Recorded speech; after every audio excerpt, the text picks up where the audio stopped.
This is CNN Breaking News.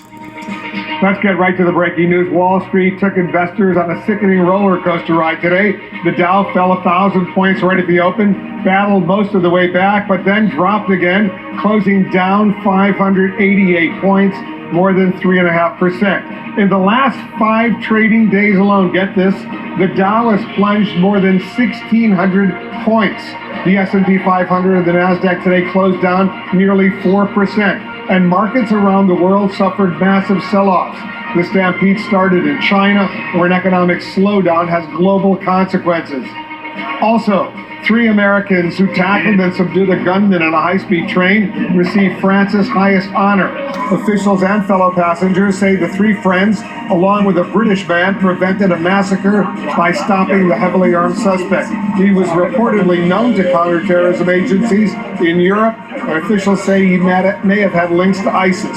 While the attack was thwarted, worried officials say it does show the vulnerability of soft targets. Our correspondents, analysts, and guests are all standing by with full coverage of all of today's top stories. So let's begin with the breaking news, the stunning slide of the stock markets. Let's go straight to CNN business correspondent Richard Quest. Richard, what's going on? Have a look at the markets and have a look at the numbers, Wolf, and you'll see just how unpleasant the whole day was. We had a very sharp fall at the open when the Dow Jones was off the best part of 1,000 points. A lunchtime rally where for one moment it looked like it might actually go positive, but towards the end and towards the close, the selling just came in again, and the Dow was off 588 points at 15,871. And Wolf, if you look all the other markets down, the NASDAQ off 3.8%. What was really serious is the way this went around the world, Wolf. It starts in China. It starts with the Shanghai. It starts with problems in the Chinese economy. Shanghai down 8.4%. It sweeps through Europe. Frankfurt off nearly 5. Paris off more than 5. London 4.5. And then it comes back into the US markets. And the fear and the contagion and the worry is that as the world turns, it goes back to China in just a few hours' time, and then the whole cycle starts again, Wolf. And what really worries me, and I'm sure it does you and so many investors out there, in the last 5 trading days alone, Richard, 1,600 points it's gone down. That's about 10%, right?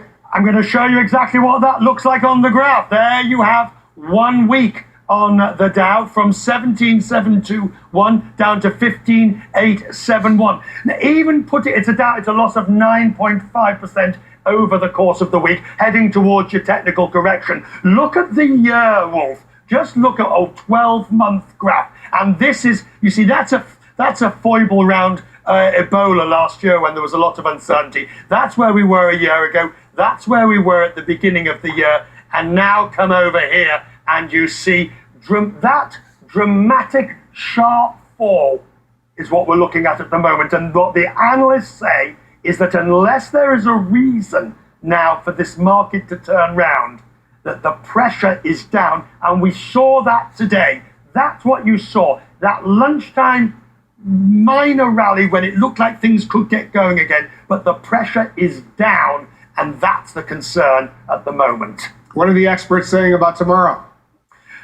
I've still got my shirt on my back, and I've managed to keep it there by not predicting. And the experts say it's going to take China to come out with some form of policy statement. There has to be a reason, because you've got one other thing to remember, Wolf. You've got the emerging markets, Indonesia, Brazil, Russia, India, whole of Latin America.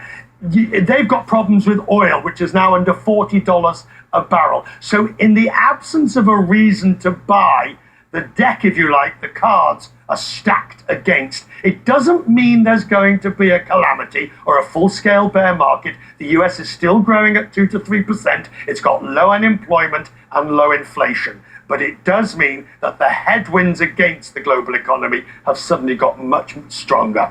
All right, Richard, thanks very much. We'll stay on top of this story. Richard Quest reporting for us. Other news we're following. 3 Americans received France's highest honor today after they and a British man tackled and subdued a gunman aboard a high-speed train headed to Paris. The three childhood friends, two of them service members, were on a sightseeing trip to Europe when gunfire broke out on the high-speed train and they spotted the suspect. Airman First Class Spencer Stone tells what happened.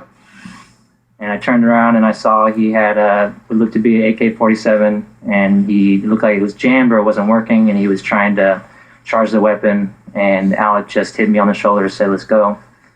And ran down, tackled him. We hit the ground.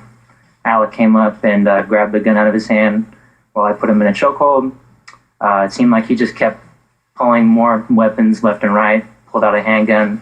Alec took that, took out a box cutter, started jabbing at me with that. We let go. All three of us started punching him while he's in the middle of us. And then I was able to grab him again and choke him unconscious while Alec was hitting him in the head with the pistol or rifle. Witnesses say, and authorities say as well, that the passengers prevented a massacre. There is now new information about the suspect and his alleged ties to terrorism. Brian Todd is here in the Situation Room looking into this part of the story. What are you finding out? Well, tonight we're getting more details about this suspect. We have learned he was on the radar of European counterterrorism officials, but it's not clear if anyone was monitoring him in the days before he boarded that train or if he had help in planning the attack. To hear his lawyer tell it, Ayoub El-Kazani wasn't on that train to kill people. She says he'd found the weapons in a suitcase abandoned in a Brussels park. He, a few days later, had the idea of getting on the train that he heard wealthy people take, Amsterdam to Paris. He then thought of doing this to feed himself and to do a robbery where he could get money. French officials dismiss his story, saying El-Kazani was planning a massacre. He was armed with a Kalashnikov assault rifle, a Luger pistol, and a box cutter.